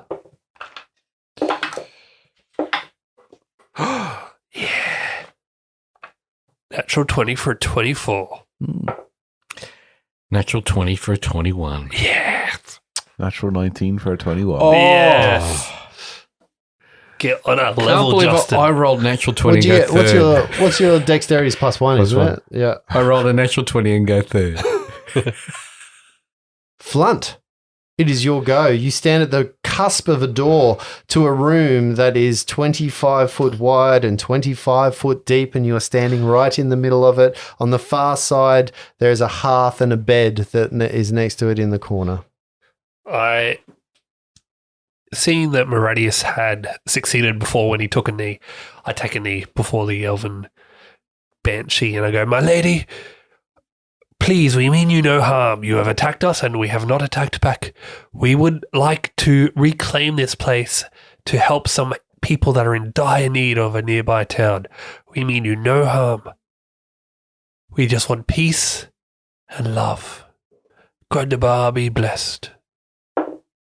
Oh, What is love? 6. Baby, don't hurt. 6, hey? Interesting. You guys, your diplomacy is spot on right now. Nikron, what are you going to be doing? I'm going to delay. I'm going to see how this plays out because I'm high and I'm scared, but not frightened. I was going to kill the banshee, and then I got high. What are you going to do there, Maradius? Maradius is going to wait in the door and delay and see what happens. Okay. So as the two of you delay your actions, the spectre stands from her place and she floats straight towards the dwarf with evil malice in her eyes. "Evil dwarves, your kind cannot be trusted." And she just moves straight up and she attempts just to touch him. And you see a necrosis of energy coming from her hand as Flunt, she attempts to touch you right in your touchy bits. And Nikron says, but we're okay, right? We're cool. I just rolled a natural 20, my friend. Oh. Do it. I love necrotic damage. Yeah. It's so much fun. Did I mention I'm a dwarf of Granada and I'm immune to necrotic damage? 20 points of damage from a critical necrotic touch. Owie. How much? 20? 20 points Holy heck. of damage. I could take them all day. Come on, delay now. How close are you? How close is everyone to me? Well, you guys are all bunched up in the doorway at the moment, so I assume you're all near each other and sort of just burst into the opening of the room. So Flunt's on his knees. and Flunt sort of moved forward onto his knees, and you two are behind. I made a him. firing line. Yeah. All right. Nikron, you can do something at this point if Is you there want a to. way If you two want to come out of your delay, is what I'm saying. Is there a way Nikron can move behind her and she be within 5 foot of me, but I'm not within 5 foot of the other guys? What? Oh, I see how it's so hard for you guys. What do you mean? So you just tell me your intent. I'm intending to thunderclap, which Yeah. is everything within 5 foot range of me. Okay, so Gets you hit want by- to. I don't want to hit the guys. Gotcha. Yes, you can definitely move. So All you right. move her into further into the room to Yep. get her into the area of a Cool. thunderclap. So take a con save, DC 14, please. Okay, a As I constitutional clap my wings save. together, That is also a natural 20. Thank you, I'm dice. going to take 2 points of thunder damage. Okay. You've gone loud back at her. You feel like not all of that comes through. Oh, really? Mm. Really? Maradius, are you going to do anything? Maradius is going to try one last little trick Oh, the sword. before it comes to the sword. He's going to pull out the gold signet ring with the fist and the hand axe on it and say, "Do you know who belongs to this? Is this yours?" She immediately enrages even harder. She's enraging harder. Duplicitous dwarves! I done fucked up. And this is where we die. Yeah, she's enraged like a teenager in the morning. But it's jewelry. I think You that's like engorged. jewelry. Because I'm a woman? Yes. Are you going to do anything else after? So you pulled out the ring, shown it to her. It made her angrier, if anything else. What are you going to do? It's time. Nikron's already kicked off. Yep. He's going to step in and draw his sword, begrudgingly Mm-hmm. hit her with the sword. Mm-hmm. Sebastian, forgive me. No, Sebastian, no. 13 to hit. 13 is going to hit. for 10 points of damage as he just stabs straight through her body, through her chest. Which with that sword are you using at the moment? The +1 longsword that he picked up that has dragon killing ability. Mm-hmm. Is she dragon? She's dragging her ass across this table to kill you. Okay, so you just stab straight. Like your sword hits her and pierces through her body, and she kind of screams and repels from the attack that attacks her. I am no dwarf. Flunt. Flunt's gonna stand up from his knees. So, Pathfinder, I would have killed you on that one. what? Pathfinder. Yeah, it's true. Carry on. And I tried to give you peace, but now you're going to feel the wrath of Grundina. I'm going to go in for an attack. Mm-hmm.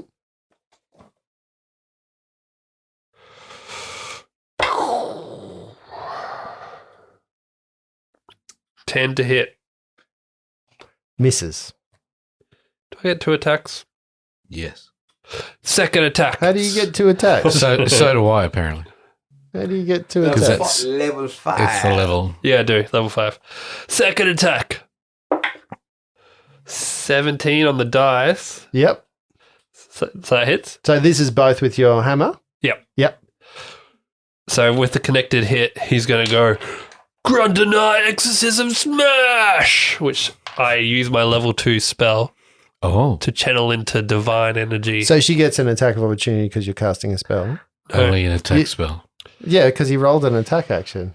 No, it's when you Wait hit. a minute. You guys just said all these things to me around attacks of opportunity. I've been It's waiting smite. for this moment. I'm using smite.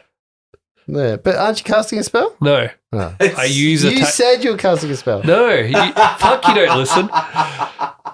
Anyway, so I get to add 3d8 damage, radiant damage on top of my Radiant. my normal damage. Can you separate those damages Yes. for me, please?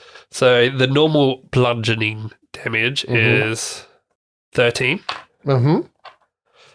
and By the way, he did say I'm channeling my spell into that. So I do listen. no, you didn't. 16 points of radiant damage. Of radiant damage. Yep. So when you edit this episode, you'll be like, I don't listen. Yeah. 16 points of radiant damage from my Grundina Exorcism Smash. Cool. It's, both of us are laughing at you there, Lindsay, because A, he's not going to edit the episode, and B, he won't self-reflect. No, you said spell. I did say spell. I did say the word You can spell. see him smart in there as he sat there. Doesn't bother me. The Banshee gets her go. Again, her malice turns towards the dwarf that just smacked her with a large maul in a very tight area, thinking, why is he defying Why the is she laws of-" why are you smacking her in her very tight area? Think shrivel when you die. 18? Meets it. Okay. Meets it, beats it. 12 points of damage again as she reaches out and just wipes her hand straight through your body, almost ripping parts of your very essence. You feel like where she has touched you or gone through it all kind of decays and there's necrosis there. Is that all you got? No taunting, no.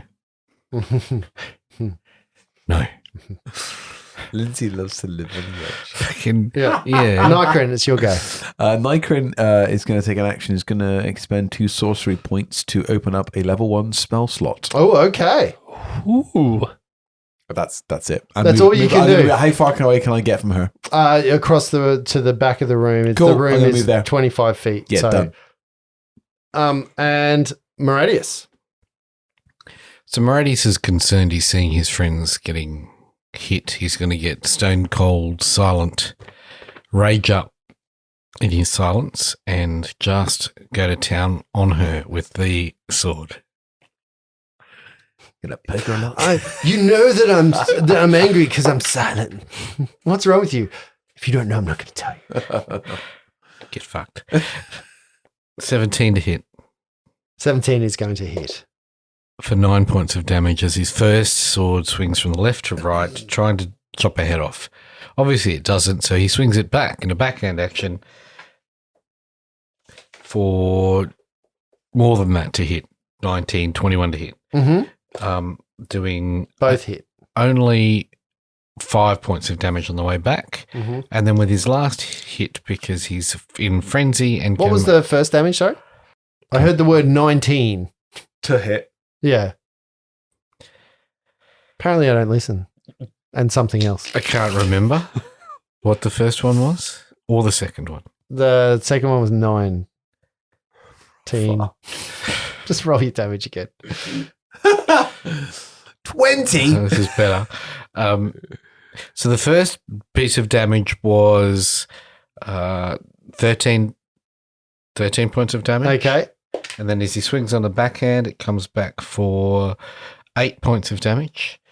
And then in his frenzied attack, because he is so raged up, his last attack at 20 to hit does over the top, swinging down on her head, does another 12 points of damage. And she dissipates. Wisps of anger as you hear Dwarf's duplicity.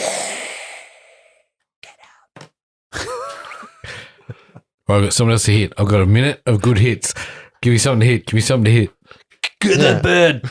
And you find yourselves alone in a room with each other, a room that is very, very richly appointed, but also in a very large state of decay. It looks like nothing's been in here. It's almost at this point in time that you see that there, at one point, looks like there's marks on the door, as if somebody has put chains around the door, like you know the marks that there has been something that has forced this door to be locked. Sorry, on the outside. The door into this room. Yeah. So you're looking at the door and there's evidence that the door has been like chained or bolted or, you know, that kind of stuff. So we're going to search the room and do a little perception. Mhm. Have a look around, my friends. Yes. Yep. I'm on it, man. Oh, I'm not on it, man. Yeah, no, I was. We find nothing then. Okay. You find nothing. So the room, there's nothing of value in here. There doesn't seem to be anything. There's no diaries. There's no evidence of what's going on. If she did have any actual physical possessions, they're now all but rotted or gone. Okay. Can we leave now, please? There's 2 more rooms down the corridor. Let's see if these are exits down this corridor. I mean, I'm completely tapped to spell slots, man, just so you're aware. Got it. I might even take another potion if you guys are okay with that. Do you reckon we've got much more in the counter? Or? 2 more doors to check. Let's check them. Okay, let's do it. You move along to make the it quick, first make it quick. of No, the doors. Quickly, Yep. quickly, lickety split. Okay. You open this door to see a stone-framed bed with a mouldy mattress which stands in the middle of the room, covered in dust and cobwebs. Set into the south, you see a soot-stained fireplace. Again, a room is a well-appointed kind of place. It's very rich. It's very well. You think maybe the person who owned this place. There seems to be a lot more personal kind of touches in this room rather than a room that would be for a guest. You know, the difference between a hotel room and somebody's house. Yeah. There's books on the door that would be moldering Pictures and stuff across, and you know, like you could just see knickknacks. Paddywhacks? Quick Give a dog a search. bone. 16 to search the room. 16 to search the room. As you're moving past the room, you hear the sound of Sturges. Are you going to do anything? So the fireplace, again, you hear the same sound echoing from You're the up, fireplace. Birdman. Pull out my sword and get ready to smack something if it flies out. Mhm.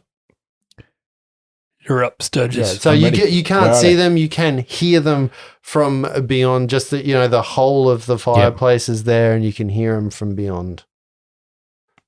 Do you want me to throw a chair at the fireplace and light it up? Sure. Is there fuel? Yeah. Initiatives. Meridy's got a 2. Mm-hmm. Akron's got a +2 with an 18. Yep. And Flunt. 15.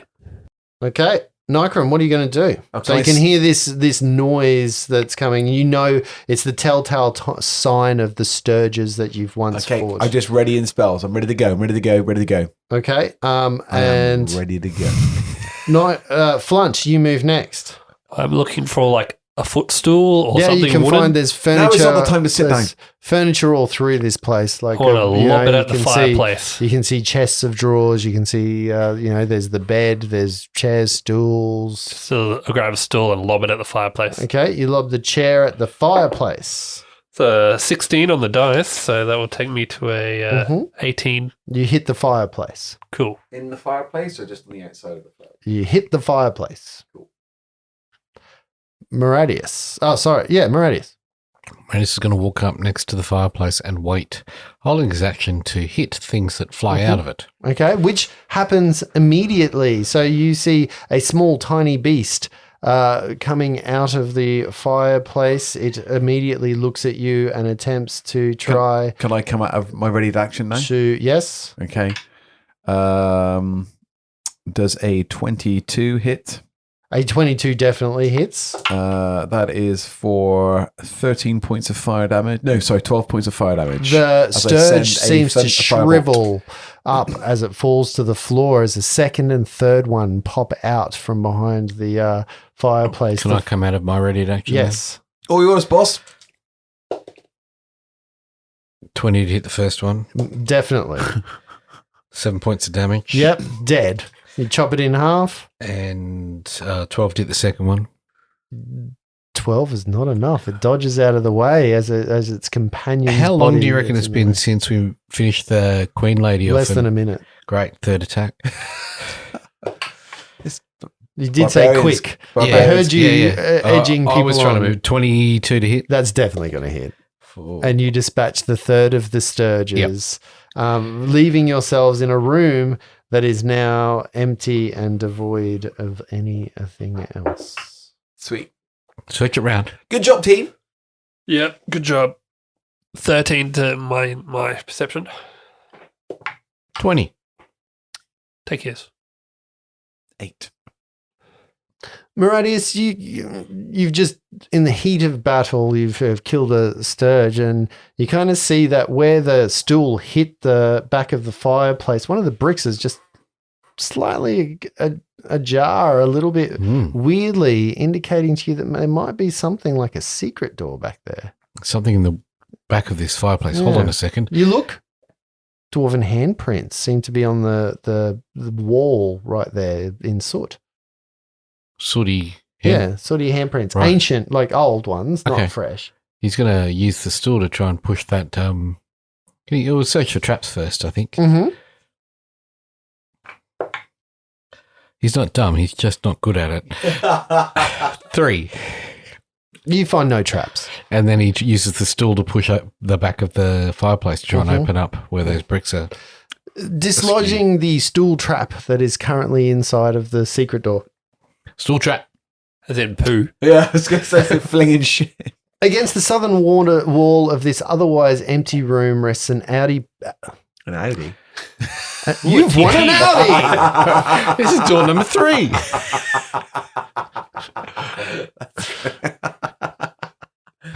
Oh. Against the southern wall of this otherwise empty room rests an 80-pound iron chest with clawed feet. Its built-in lock bears the tiny circular indentation instead of what you would normally find a keyhole sitting there. Otherwise, that's the only thing inside of this kind of room. Any idea how to open such a thing? Firebolt. It's what JR was so good at. Can I make a insight or persuasion? Mm-hmm. You're going to persuade it to open So- up. so- I love your optimism. So what It are you might be a doing? mimic, and Yeah, true. What are you? Open wide. I'm looking at it without touching it. Okay, so you start to inspect the Otherwise known chest. as So you window move shopping. you move into the room and you start to inspect the chest. Yep. My eyes are up here. I've never encountered a mimic before. Wouldn't it be great if it actually You is? have. You defeated one. 8. In the gnome place. Oh, yeah. Even on an 8, a close inspection of the indentation that is usually where a keyhole reveals the tiny symbol of a hand axe clutched in a gauntlet. The ring. Yeah. Here you go. It is reversed. Place this in Crossed. there. Everybody clap Here you your go, hands. Flood. You want me to do it? Sure. Well, I could do it. You're the dwarf here. It's true. It's probably my heritage. Click. So you push the ring up into the indent, which fits almost perfectly. You can feel it lock in as the parts of the ring that are sticking out go in. That's the yin and yang, the key to this thing. As you turn it, you hear a click as the top of the chest is unlocked. What do I see? Wonder Twins, activate. The top of the chest needs to be opened. Do you want me to open it? No, it's Explosive all good. wounds. I'm going to make a quick... fuck it, I open it. Okay, I'm flunt. you open the chest. Inside, you see 2 dwarven pieces of armor. One is a helm, and the other is a set of gauntlets. Wow, man. They are beautiful. They're exquisitely made, untouched by age. They seem to not have any rust on them. They're polished. It's like they were built yesterday and freshly oiled. You can see the little symbol of the hand with the hammer in them on the gauntlet's forearms, and you can see on the helm as well the same kind of motif upon These are pretty fire, man. Let's have a look at them. I grab them out. Mm-hmm. Do you know pick what up these both are? things? Yeah. Right, man. Yeah, man. They look like fine pieces of armor. Yeah. Dwarven make. Can I make any checks on them, or probably not because it's 5e? I just have to wear them for... To attune them. Do you want me to detect magic? Do you have it? Yeah.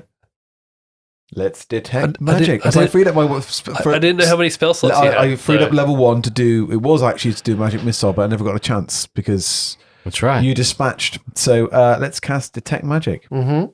Tell me what detect magic does. It detects magic. I'm probably wasting everything. Yeah, okay.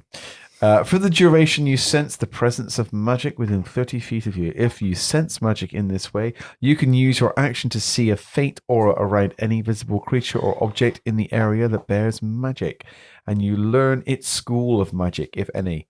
The spell can penetrate most barriers, but it is blocked by 1 feet of roughly hewn stone. Fuck! 1 inch of common metal, a thin sheet of lead, or 3 feet of wood or dirt. Both items glow magical. Do I know what school of magic? No, Okay. because I don't. Okay. Because these don't tell me what school of magic they Hey, are. So being that none I of us... believe they're both transmutation. Transmutation. They are indeed magical. Being that none of us have identify, we're just going to have to wear them for an hour. Do I not?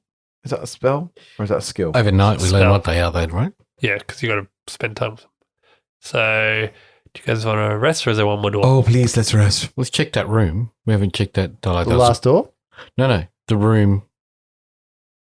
At the end of the We've corridor? only looked in the fireplace. There's a bed, there's a cupboard, there's a whole bunch of other stuff to look through in this room. Right? So you search the room. Yep. Oh, for goodness sake, one of these sometimes should be good, right? 17. 5. 8. Nothing out of the ordinary or interesting. Mark this room a good place to come back to for a rest. Mm-hmm. And then I'm staying here. we'll check the last room.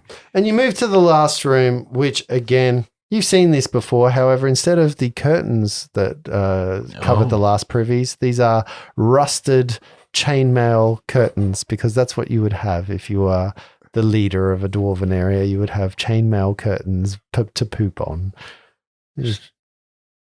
Just going to Privies. take advantage while I'm here. oh.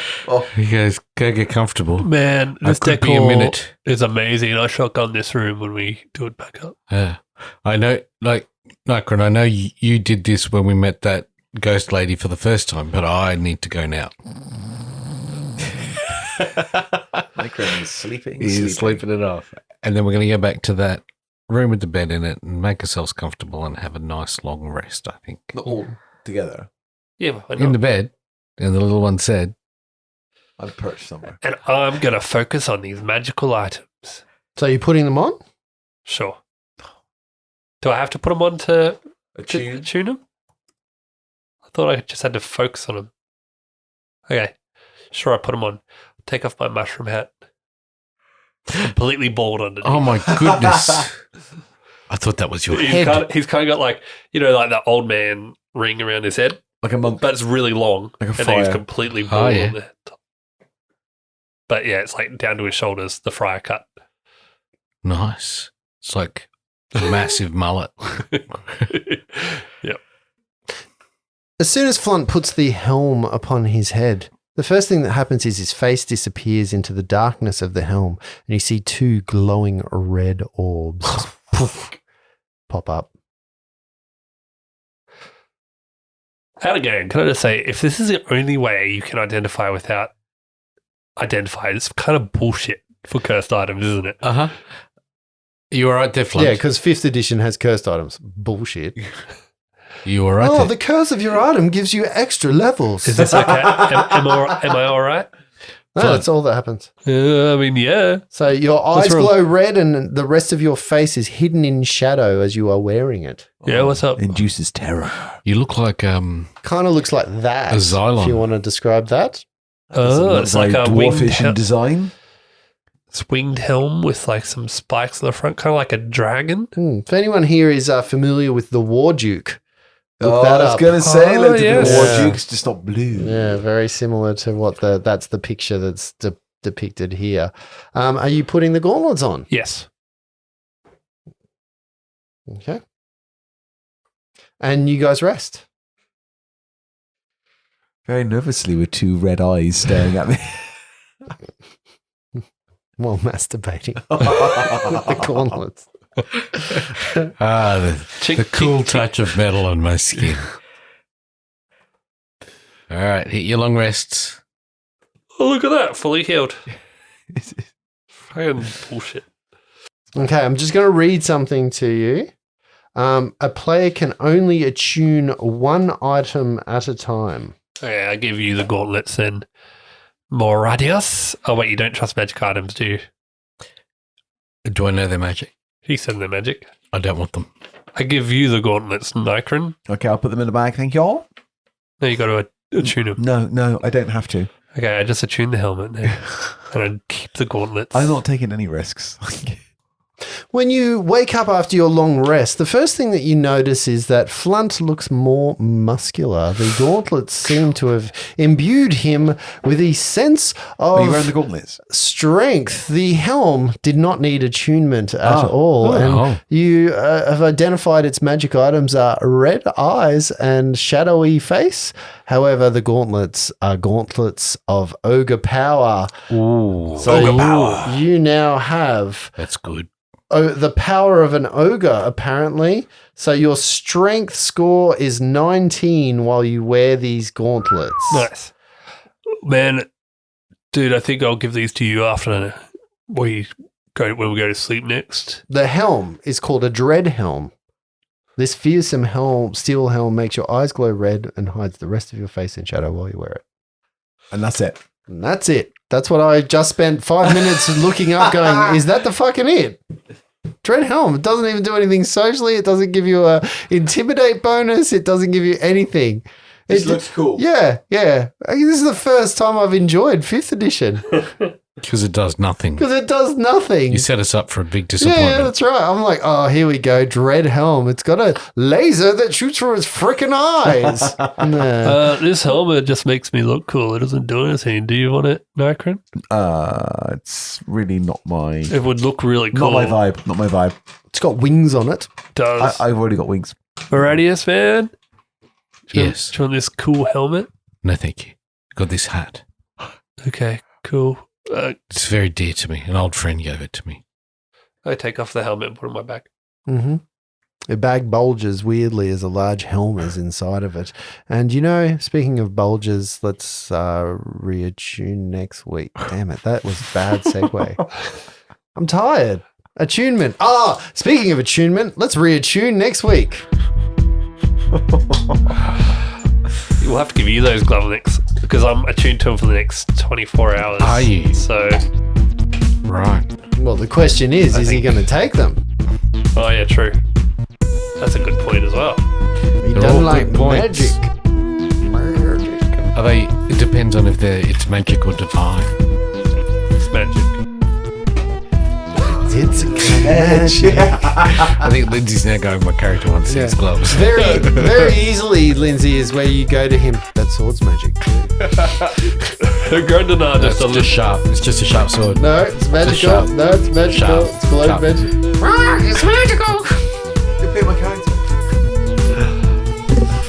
That was Stephen.